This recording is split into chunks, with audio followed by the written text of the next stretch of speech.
Corto, comico e soprattutto veneto è la proposta creativa tenuta a battesimo a Caorle, dove attori e politici sono stati padrini d'eccezione del nuovo Festival Nazionale di Cortometraggio Comico nato per iniziativa del Consorzio di Promozione Turistica del Veneto Orientale con il sostegno di Regione Veneto e Comune di Caorle.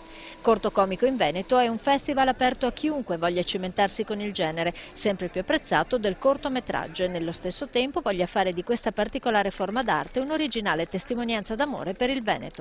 Tutti possono partecipare, anzi è molto importante che ci siano dei nomi importanti che si interessano, perché ovviamente ognuno di loro può rappresentare un'opportunità per chi si presenta al concorso. Possono partecipare, come ripeto, tutti nelle due sezioni, una dedicata alla lingua veneta e una invece libera. Non è data nessuna limitazione per quanto riguarda l'espressività, diciamo così, quindi possono partecipare anche corti d'animazione. Proprio la comicità in dialetto è la caratteristica saliente di questo originale festival di corti comici, un'occasione per ridere anche in Veneto e far conoscere anche in questo modo specificità e bellezza della nostra regione.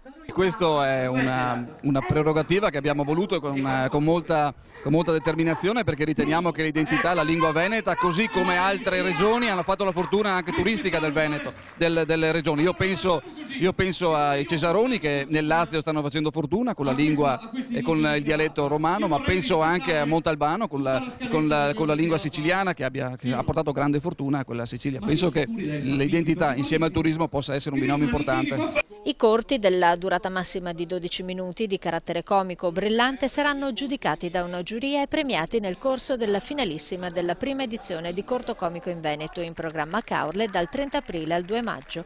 Una sfida all'ultima risata. L'unico consiglio è di iscriversi e portare un corto realizzato, 3 minuti, 5 minuti, 7 minuti, non ha importanza la durata del corto, l'importante è la qualità, che sia una cosa che faccia ridere, che ci sia soprattutto un'idea, perché alla base della risata poi ci deve essere un'idea.